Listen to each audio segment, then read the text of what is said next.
Welcome to Your Story Doesn't End Here, the mental health podcast for military and veterans. I'm your host, Rachel, and my mission with this podcast is to be a voice for those who don't have a voice, bring awareness to mental health issues, and provide value and solutions to help make life more abundant. Thank you so much, everyone, for coming back for another episode of Your Story Doesn't End Here. Today's guest is Shatai Joyner. She is a licensed mental health therapist and certified drug counselor, host of the podcast Unashamed and Unapologetic. Shatai has been working as a therapist for 4 years and in the mental health field for 9. Also a mother, and she enjoys traveling, cooking, and exercising. And Shatai and I have been friends for years, so I'm so excited to have her on the podcast today. Shatai, thank you so much for being here. Thank you so much for having me. I'm so excited. So I'd love to just hear a little bit more background about you, what you've been doing, and what got you into the mental health field in the first place. Yeah, well, I have, what got me into the mental health field in the first place? I thought I wanted to do nursing. And after like my first bio class, I realized, heck no, that is not for me. And after taking Psych 101 and sociology, I just really fell in love with it. Just learning about the mind and how we think and how we learn. And so that's kind of how I got into the field. I have, before working in therapy and going to school for that, I've worked with children, in-home, inpatient. I've also done both sides with adults, and I've worked inpatient and outpatient in drug rehab facilities. So, and now I am in private practice. So kind of a little bit of everything.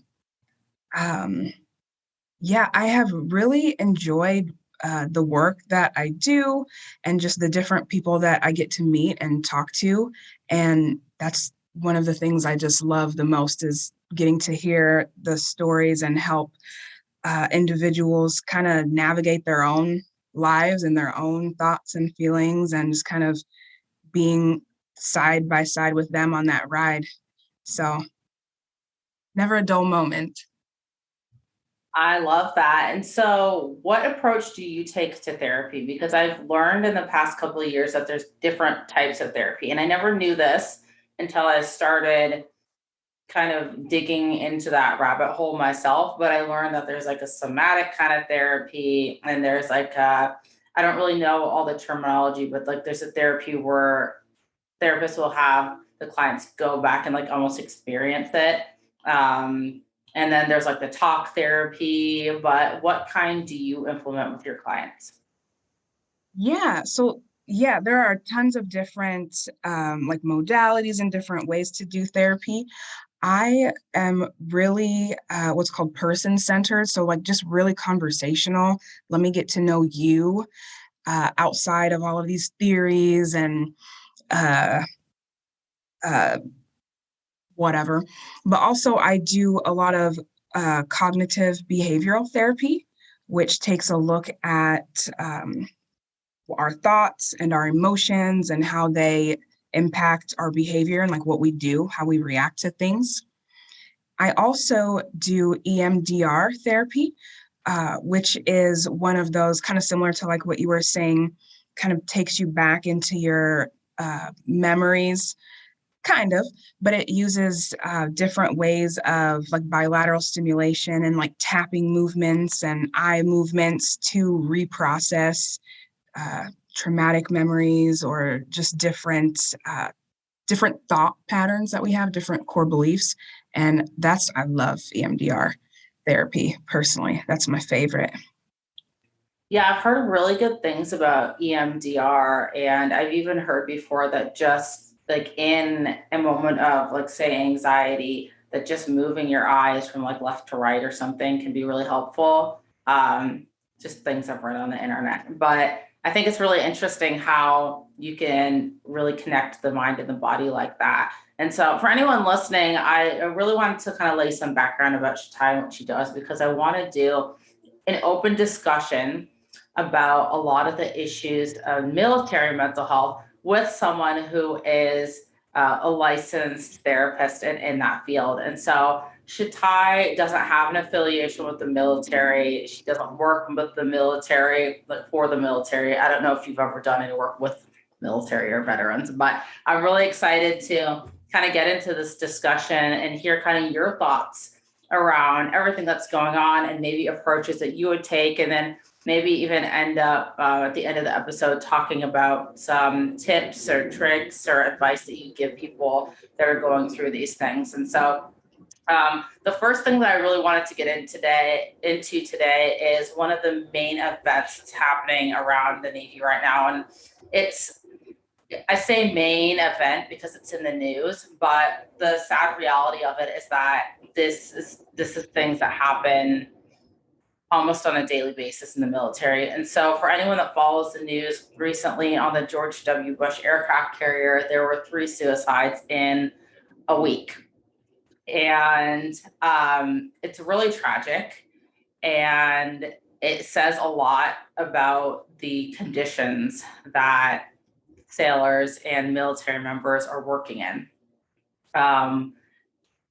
To have an entire command, and realistically, I've never been on an aircraft carrier, but I hear they're like floating cities. So imagine this city full of people where everyone's working collectively together on the same thing, and people are so depressed that they're taking their own life, or attempting to take their own life, and just like these mass numbers like this. And so coming up with solutions is a huge part. I think that a lot of it has to do with leadership, and people just understanding how to handle mental health and how to talk to people that are dealing with mental health issues. And so that's kind of what I want to center this first part of the discussion around, is how to talk to people that are dealing with mental health issues. Because I think that is a huge struggle for a lot of leaders in the military. If someone comes up to them and says, "Hey, I'm depressed," they don't know. If someone comes up to them and says, "Hey, I'm depressed," they don't know how to handle that, short of sending them to the ER or just not responding at all. So I'd love to just kind of have an open discussion about this and hear your thoughts. Yeah, absolutely. And in I could only imagine, like you said, on an aircraft carrier, being in a big floating city for extended periods of time, just what that might be like, and not really having, I mean, a place to go, I guess, so to speak, but also not having a place to really feel safe and feel understood in dealing with their mental health issues. Um, the first part of that, how do you talk to somebody about mental health? I think it's so important with just how much stigma there is there historically, and still with mental health. Um, just like talking to someone like they're a person, and normalizing some of the concerns and the issues, that, hey, it's not just something that you alone have experienced, or this is something so foreign, but just like everybody can get the flu, or can get a cold. If I were to see you sneezing and runny nose and sniffling, and I was like, "Hey, is everything okay? You don't look too well. Do you need some medicine, or do you need the day off, or like what's going on?" Right? I Most people would do that without hesitation. If you're over here sneezing and stuff, if something doesn't seem like your norm, or you seem outside of your usual self, something seems off, just feeling knowing that it's okay to just reach out and say, "Hey, I noticed that something seems different. What's going on?" And just not having it be such a taboo, because then it kind of creates this level of shame, and it doesn't feel as welcoming to talk about. But also on the flip side, being cognizant of everyone has their own experience. So to not oh, I've been depressed before. I know exactly what you're going through, and this is what you need to do. So that balance between that. Such a good point that you brought up about not pushing your own feelings onto other people, because I think that everyone experiences depression in a different way, but you also bring up a point about if someone had a cold or a flu, usually people would come up to them and ask, "Are you okay?" I know that that's like the norm for a lot of people, but I also know a lot of people, especially in the military, who have that suck it up mentality of, oh, well, you're sick, too bad. I've worked when I'm sick before, so suck it up. Which I personally think goes back to a lot of, our own thoughts and feelings, and maybe a lot of how we were raised. Maybe these people were raised with a suck it up mentality. I don't know. But for someone that maybe is completely uncomfortable with the idea of, as awful as it sounds, treating someone like a human. And for them, treating someone like a human, maybe that looks like telling them to suck it up, and they don't see anything wrong with that. What do you think would be a good step for someone to take to start practicing the discomfort of asking people, "Are you okay?" and walking along that fine line of like treating someone like a human, but not allowing people to take advantage. Because I think that's such a big deal for leaders in the military, is thinking that people are going to take advantage of that when they start asking them, like, "Are you okay? Do you need to take days off?" Like, whatever have you. So, what's a good way for someone to really start learning this maybe really uncomfortable way of humanizing people? That's a really good point and a totally a whole nother layer to life in the military, I could imagine, right? Is that, that suck it up, be strong and keep pushing mentality, which, is also necessary to an extent with that profession and line of work. So where's that balance? And as leadership, how do you know the difference between, okay, well, we're not going to just have everybody taking mental health days all the time. Like we don't want them calling off for a little old cold or whatever. Um, and I think just creating that balance of safe space for your for people to open up to you, whether that means pulling someone aside and maybe not calling them out in front of everyone to ask how they're doing, just because. And I was never in the military, but I can imagine that culture of, hey, just kind of being called out in front of people and having to just suck it up, right? But yeah, just creating that safe space so where people can feel comfortable to even talk about what's going on, because we do have a lot of that suck it up mentality. And even growing up, right from the minute we're babies, when babies are crying, what do? Shh, hush, little baby, don't cry, it's okay. And so indirectly, as parents, we want our kids to be okay, and we don't want, we want them to be resilient, but also how much are we sending the message that it's not okay to acknowledge what you're really feeling. um, just short story about like a little kid who I was working with, and her mom was telling her, "Oh, don't cry, it's fine." And she was like, "But it hurts. I want to cry." And so that was really eye-opening. Like, well, how much do we tell people to not feel what they are actually feeling? So what is the difference between holding it together so that way you can go to work and do your job and be effective, but also not stuffing it down and living in denial until it just finds its way to the surface, and usually in a way that we do not want it to surface. It's so true, because I think that it's uncomfortable for people to see someone crying. First of all, I know so many people that when I'll use men as an example, because I know a lot of men that don't cry in front of other people because they don't see it as a masculine thing. But then I also, on the flip side, know people that are uncomfortable seeing a man or another person cry, and they don't know how to handle it. And I actually had a guest on the podcast a few weeks back who was talking about how she deals with her anxiety by literally just like going to the locker room, going somewhere, crying it out, and then getting back to work. which can be really releasing and like really healing, but people are so uncomfortable with that. And so you bring up such a good point about, you know, releasing emotions or figuring out like a way to do what works for you, but not have other people invalidate. And I think that's a huge thing for service members and leadership positions, is not invalidating the way that other people feel. So when we talk about childhood stuff, how important do you think that childhood is to how we grow up and how we act and the emotions and how we handle emotions? Yeah, childhood is, extremely important. When we are born, we are like blank slates, basically, and we form our experiences, we form our beliefs based on our experiences and how those are for us.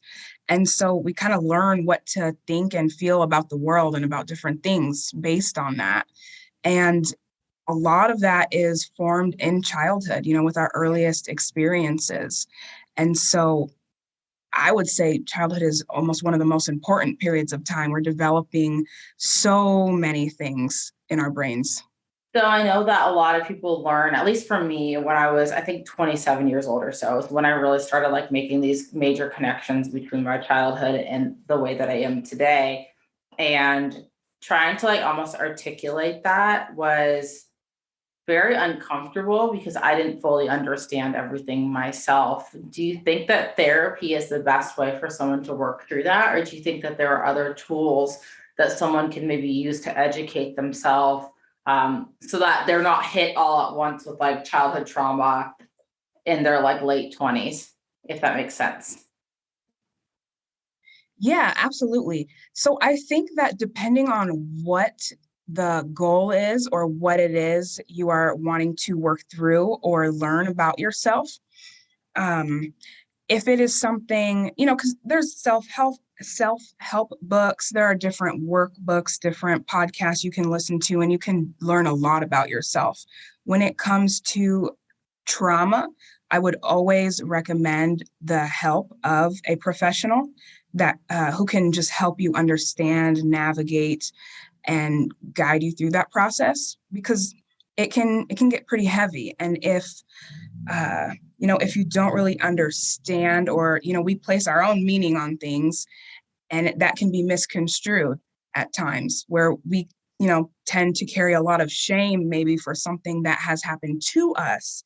And if that's our idea of, okay, well, this was my fault and I carry all of this shame and that's how I'm processing it on my own, then it can go, it can have negative effects. Whereas having somebody who can help process that with you and say, okay, well, that shame might be displaced and help you understand that can be extremely helpful.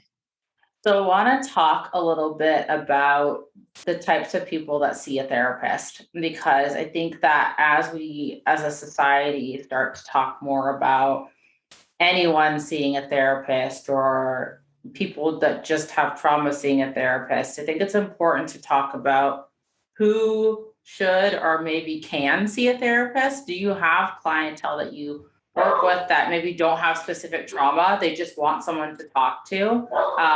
And do you think that that's helpful for people? And maybe opinion based, but do you think that more people should see a therapist that don't necessarily have a traumatic event to work through in their life or don't think they do? Absolutely. So the short answer, everybody. Everybody, in my opinion, could benefit from therapy at some point in their life. Um, and I have seen like all walks of life in therapy, CEOs, engineers, people who make 12 times what I make, children, people with significant childhood trauma, and people who really don't identify a whole lot of childhood trauma or trauma in general. Um, and I will say that a lot of times trauma there's different levels, different variations, different severities of trauma. But sometimes we don't recognize something as traumatic, and that's when therapy can be really helpful. so many times I have people who are very high functioning individuals, you know, and they have a lot of really good coping skills and they're able to manage a lot of their stress or whatever they're going through. Um, but it might be something subtle like, hey, I keep having these problems in my relationships or in my friendships or, you know, my job. I keep getting really, really stressed through work. And the more we kind of talk and dig through some of that surface level minor stuff, we find that it might be, you know, stemming from something a little bit deeper, but also something that is not like a big T trauma, like abuse or neglect or something like that. But for different people, different things can have different impacts. So a move, a divorce, and or something, a big change in the family dynamic can be traumatic because it just shifts your world. And then that kind of leads you to see and view and cope with things differently at that time. So sometimes we don't think something is traumatic and it might have been. So I'm curious, do you ever have people come to you that maybe they don't see any kind of problem in their life? They don't have stress at work or anything. They're just like, I just need a therapist. And then things come up from there. I ask this because I truly believe that everyone in the Navy, military in general, should be afforded a therapist just because of the type of lifestyle that it is. It's a very stressful lifestyle, and you're away from your family a lot. You're working long hours. Everything encompassing military lifestyle is just set up for like either a mental health that's poor or people that are very like compartmentalizing a lot of things in their mental health. And so I think with that comes a lot of comparison. And I hear it a lot from people, even when I talk about the podcast sometimes. Some people will tell me, well, I don't really have a really severe traumatic event that happened in my life. And so they feel that what they have is not as valid as what someone else has. And so I think that it's so important for people to just have someone to talk to, whether they feel that they've gone through trauma or whether they feel that, you know, life is really stressful right now, or, you know, or whether they, if they feel that life is good. Because I think for me, anytime I've felt that things are good in life, I've always felt like I don't need therapy. And then when things get bad, then I'm like, I do need therapy. So in my brain, I'm almost associating therapy with only needing it when things are really bad. So do you have people that like come in and nothing's wrong per se, as far as they know, they just want someone to talk to, and then you're just kind of like that regular for them? Yeah, so I do have people that I might just see them every couple weeks or even like monthly, and it isn't like a significant like crisis or transition or trauma, but just to check in and maybe just kind of process what, you know, hey, here's some things that I've been doing at work, and here's how I've been coping with it. Maybe what are some extra tools, or you know, what might be helpful, things like that. And also just having somebody neutral to just kind of share and talk about some of the things that you're thinking and doing can be helpful.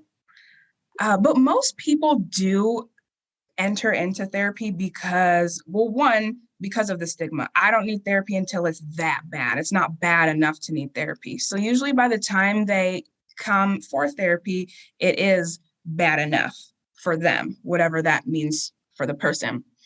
And therapy can come in chapters, right? So after going to therapy for however long and then seeing the progress and managing things better and healing from certain things to an extent, you know, you do decrease therapy. You might stop therapy for a while until another thing happens that's bad enough, and that's okay. It doesn't have to be an ongoing thing always. And you can just, hey, I need to come back and see my therapist. It's been a year or two, and I'm at a new point in my life, and now I have some other stuff to process. Or maybe that stuff that we were talking about last time, maybe it keeps coming up and messing up my life today and I need to figure it out and do some more digging than I had done. So let's talk about the process of finding a therapist because not everyone is a good fit for each other.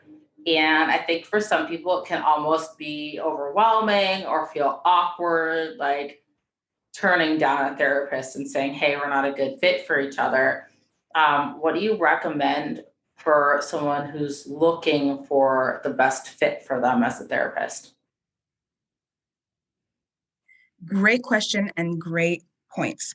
So I like to let people know that it is always okay to, you know, decide that it is not a good fit for you and your therapist, just the same as you would a doctor. If you went to the doctor and you're like, I don't really feel like we mesh well. I don't know if they're really like picking up what I'm trying to throw out there. I don't feel heard, or their communication style is just not really aligned with mine. I don't feel comfortable enough to tell them about this little rash I'm having for whatever reason it is. That's fine. Just how you would find a new doctor, dentist, hairstylist, right? Um, and especially with therapy being so intimate, you have to feel comfortable. It's not going to be effective for you if you, as effective, if you feel ashamed or if you don't feel comfortable even starting to open up with the person. Um, and me as a therapist personally, most therapists like don't we won't get offended, right? So our goal is to help you. And if helping you means referring you to somebody who might be a better fit, that is wonderful. So I always tell people, let me know. I won't be offended. Also, if that is even kind of difficult to do, and this is me personally, uh, I don't care if you ghost me. Like, if we're going to be working together and it's like an ongoing ghosting thing, but you're still trying to work with me, then I'm going to be like, okay, let's talk about this. But I mean, if it brings so much stress of like having that conversation with your therapist, then it's going to, I mean, they'll be fine. They'll be fine. You know, if that's where you are in your journey right now, whatever, go find a new one. As far as finding a therapist, I love psychologytoday.com. That is where I personally go to find a therapist.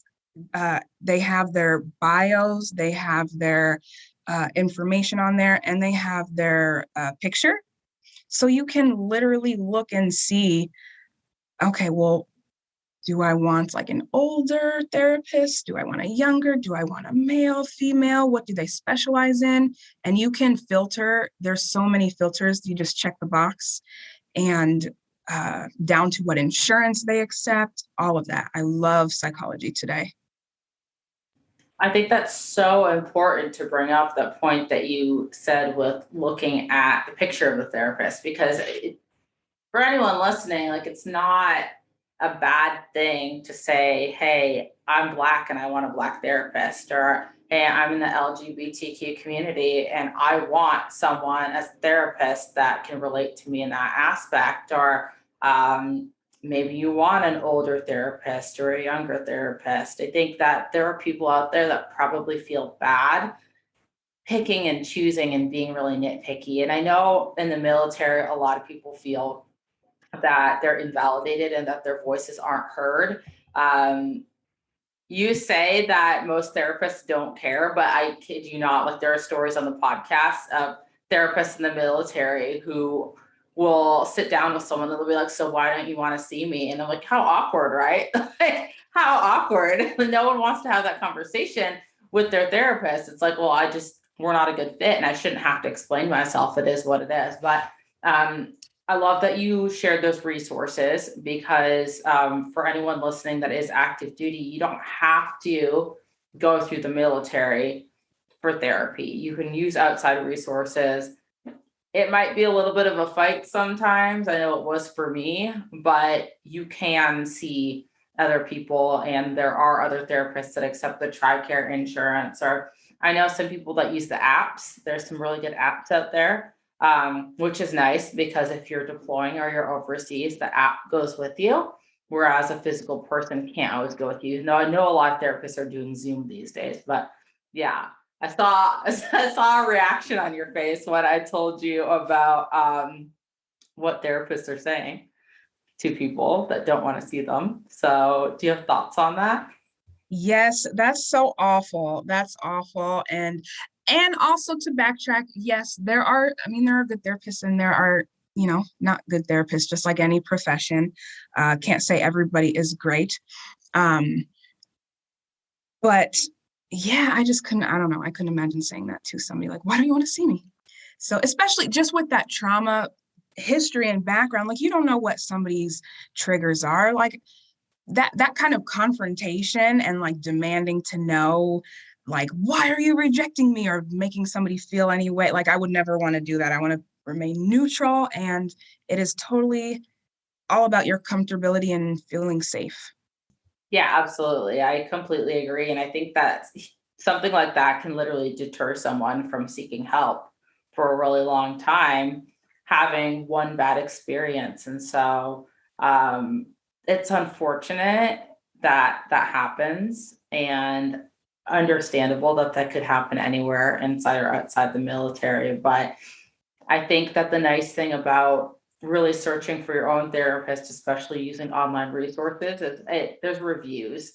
And I am such a avid believer in reviews, especially when it comes to something so intimate like that. Because if someone's bad, usually there's like a couple Google reviews saying like this person was awful, and they'll say why they were awful, or like maybe they were awful because this person felt like they didn't do this, this, and this, but maybe this, and this is what I need personally. And so now I know that maybe I want to try this therapist, or maybe this, and this is like a huge trigger for me. And now I know that I want to stay away from this therapist. And so, yeah, there's a lot to it, but I think at the end of the day, it's knowing that it's okay to try out different people, and it's okay to advocate for yourself when it comes to your health, mental or physical, and then understanding that mental health is just as important, if not more important, than physical health. I truly believe that everything stems from our mental health, and it affects every part of our bodies. And so, um, super interesting stuff. I love psychology too. When I took my psychology class, I thought it was so interesting. It's funny that you started in nursing. I was going to say this earlier. I also tried nursing. I didn't drop out of nursing because of, I felt it wasn't for me, but I am super interested in the mental health field too. And definitely looking to like do more education in that field in the future. But it's the mind is just like amazing to me. And I think that there's a lot of missing pieces when it comes to the military and veterans, and how we're affected. I've read that PTSD, they're finding within the last couple of years, is like the brain actually changes for people that have PTSD. I'm not sure if you've like read up on that or studied that or anything. Do you work with people that have PTSD? I do. I work with quite a few individuals who have PTSD diagnosis. Yeah, so when you experience something traumatic, it can definitely alter your brain, because what's going on is, right, if our experiences shape our emotions, shape our thoughts, and impact our behaviors, that traumatic event is going to change the way we view the world or certain situations, and it's going to view the way we respond to that. And absolutely, and PTSD is heavily prevalent, especially in military veterans and people who are still in the military. And also, before entering the military, what have people been through before, right? So that can be trauma on top of trauma. That is just suck it up and deal with it. Such a good point to bring up. I have come across so many people that had trauma before they joined the military, and then something triggered them, whether it be someone like coming up and touching their shoulder the wrong way. Which, I want the people listening to really think about this, because triggers can be that simple. And that's kind of what I want to center this next part of the discussion around is, what can be triggers for people that maybe people unconventionally don't think would be a trigger.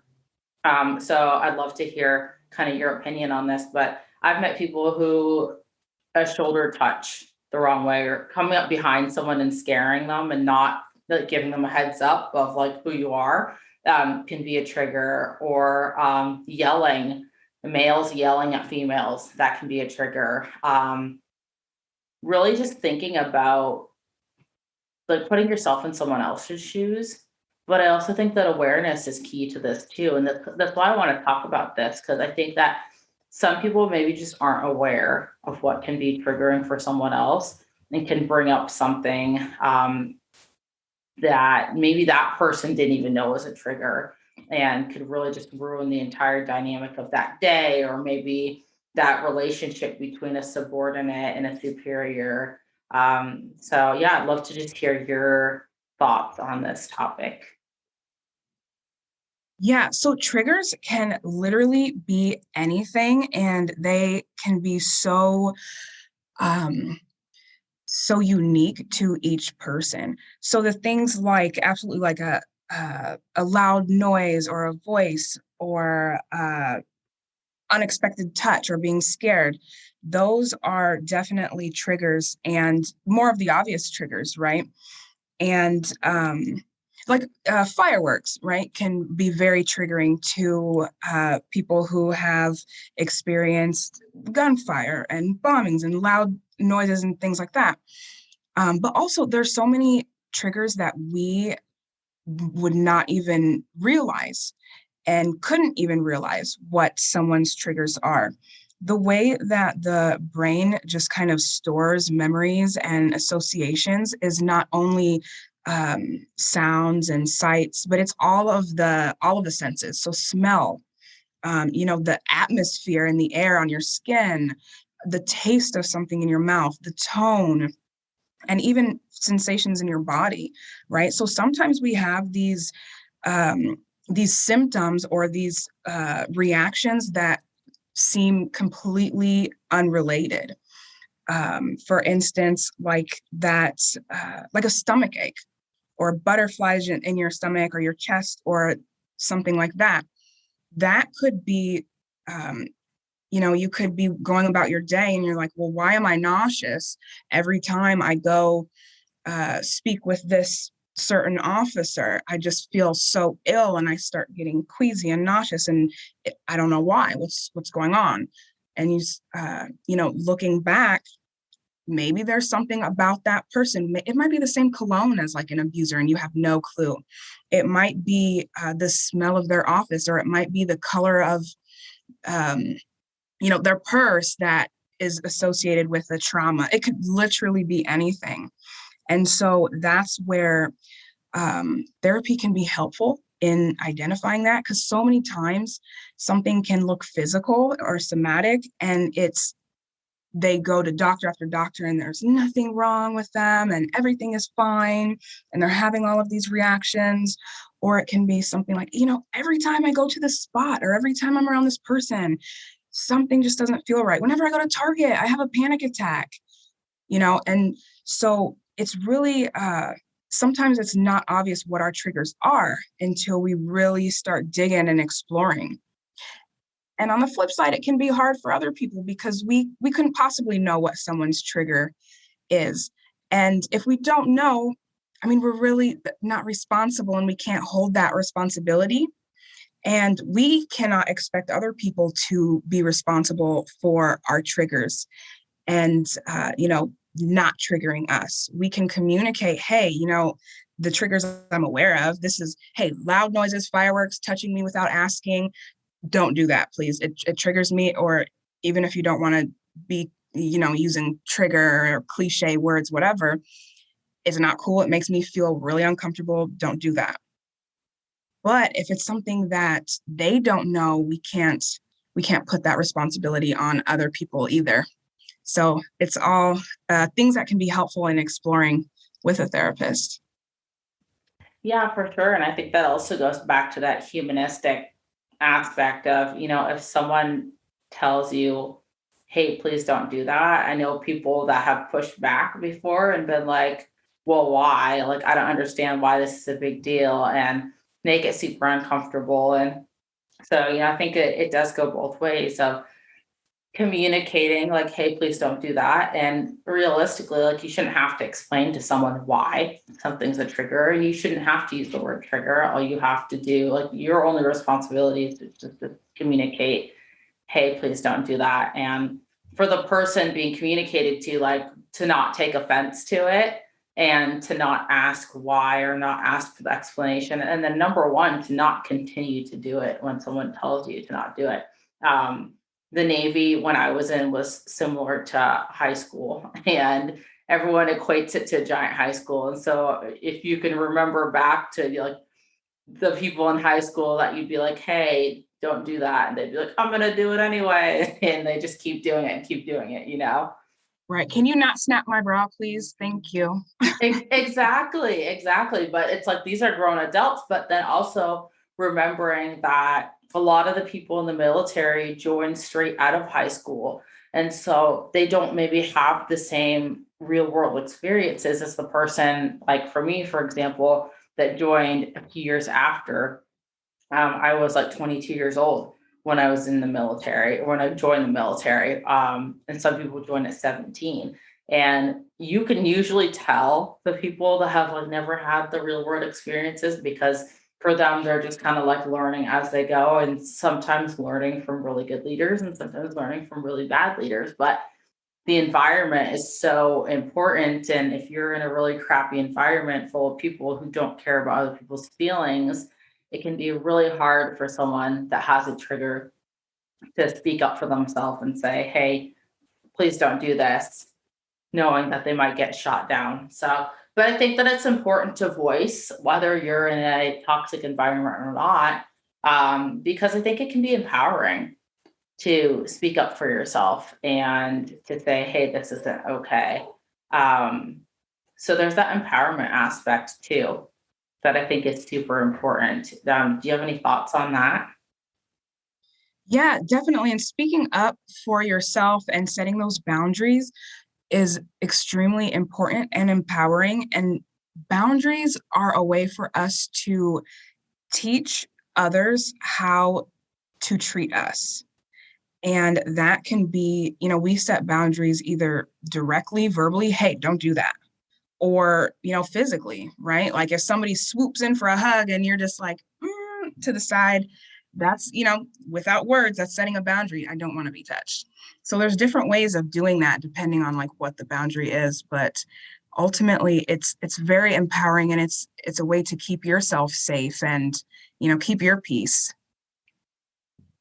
So true. I would love to talk a little bit about your podcast, Unashamed and Unapologetic. I've been a fan for a number of months now.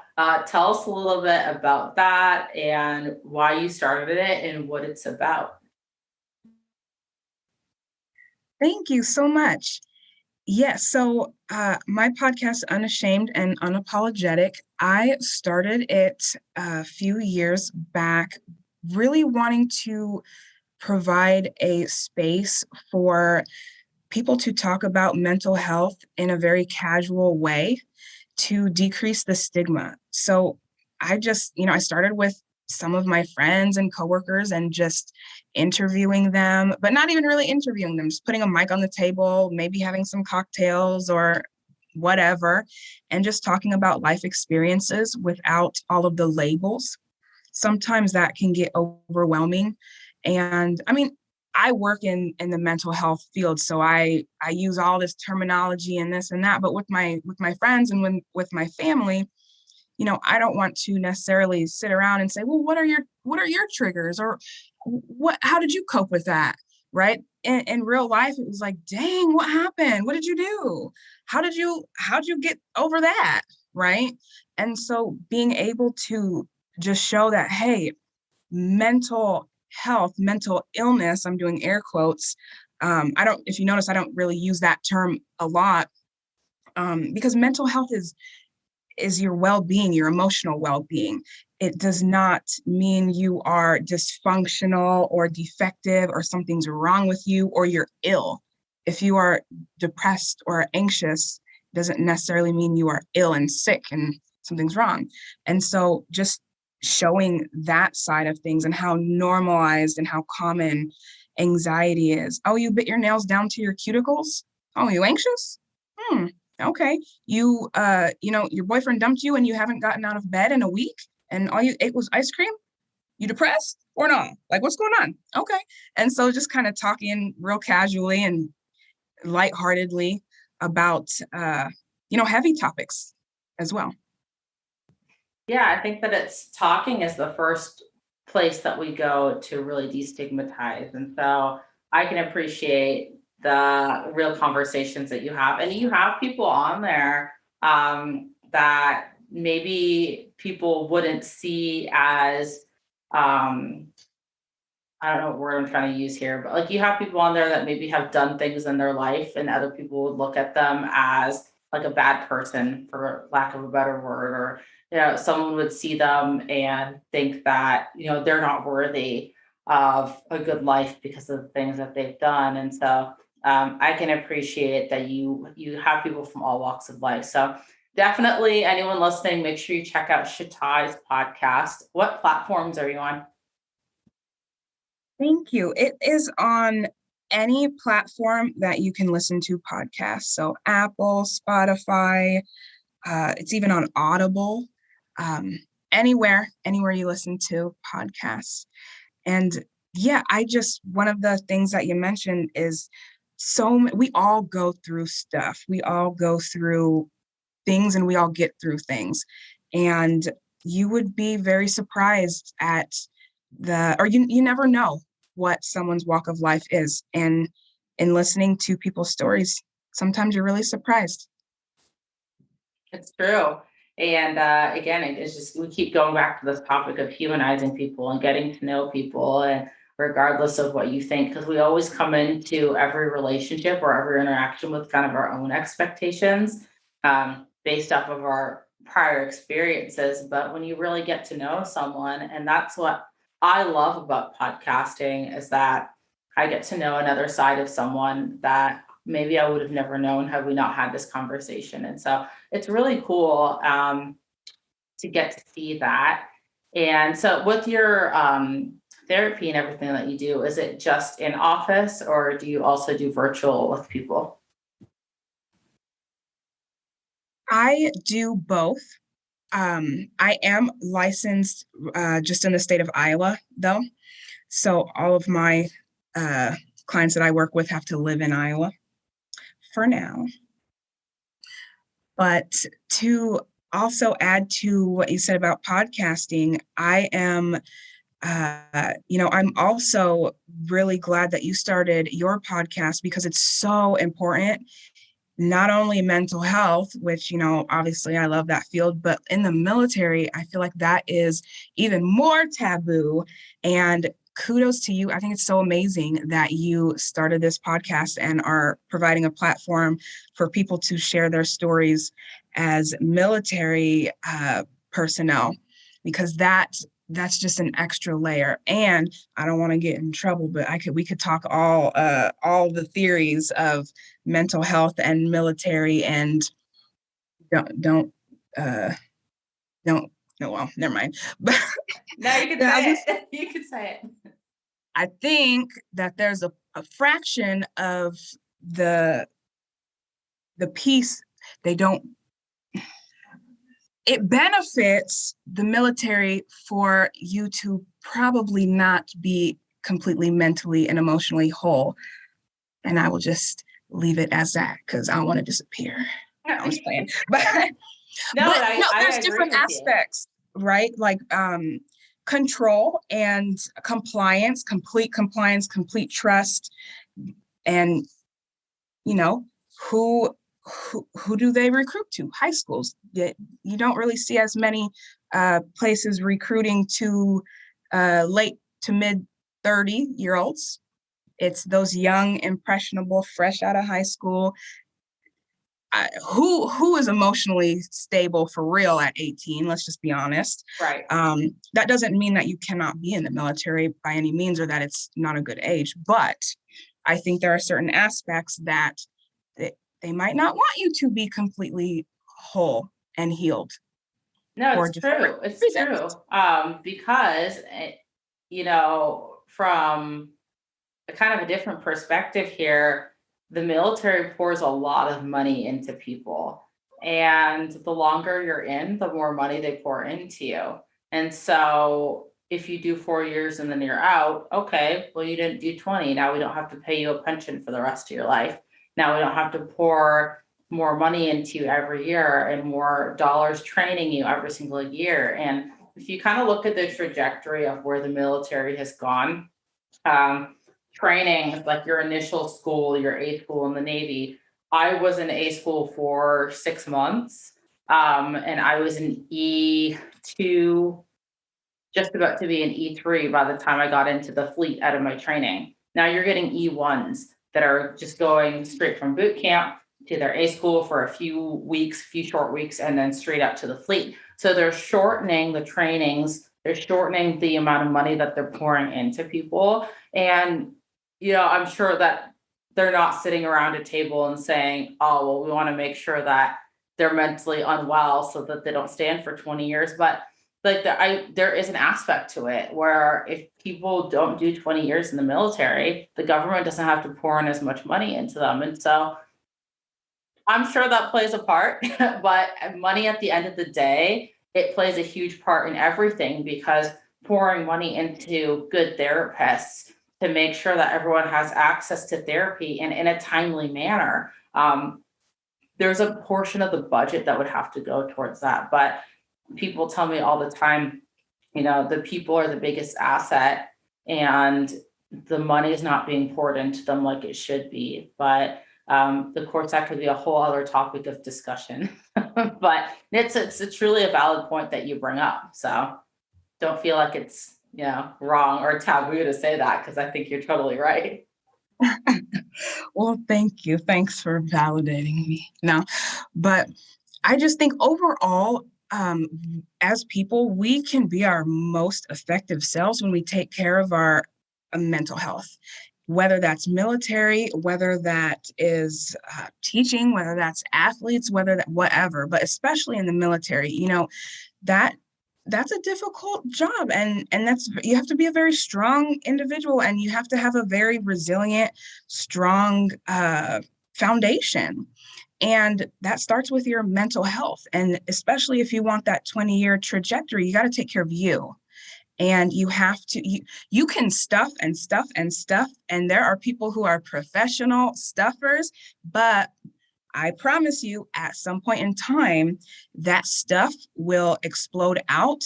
And when it does, that's when, okay, well, I didn't have the tools to cope with that because I never have before. And I never coped with the different variations of sadness. I just always stuff it, so I'm never sad. And so now when something big happened in life and I just jumped from, okay, just a little bit of disappointment and, a little sadness to devastation and despair, I literally cannot cope with that. And that's when you see more of those severe mental health struggles happening because of the stuffing. Yes, I 1,000% agree with you on that because I think stuff just like it builds on top of each other and it builds and it builds and it builds.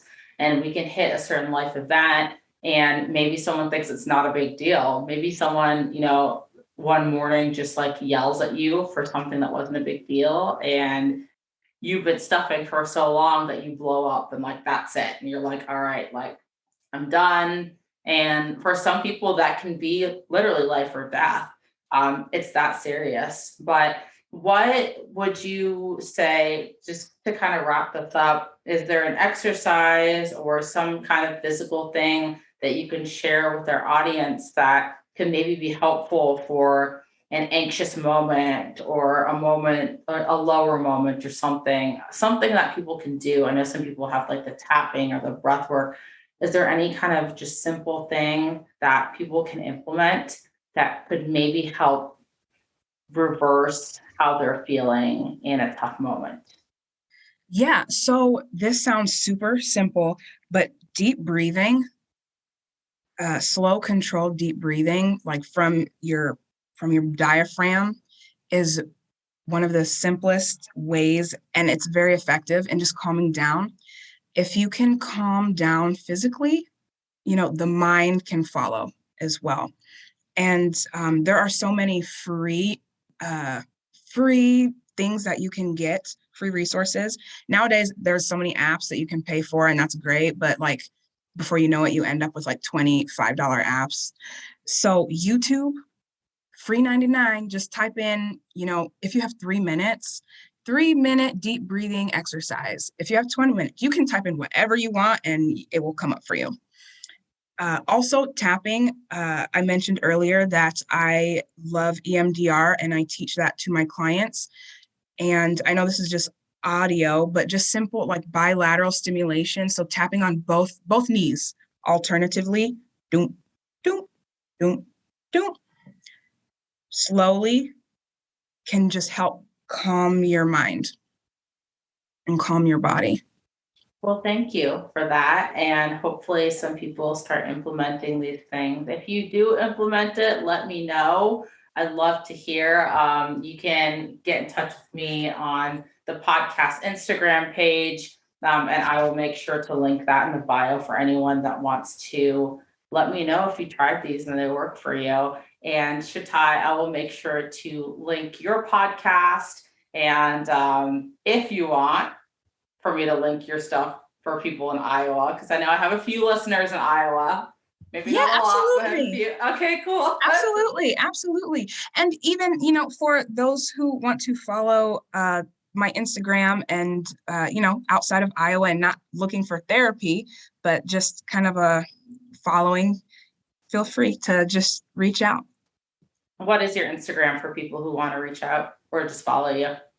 So it is unashamed_and_unapologetic. Perfect. I will also link that below for anyone that wants to follow you and show support.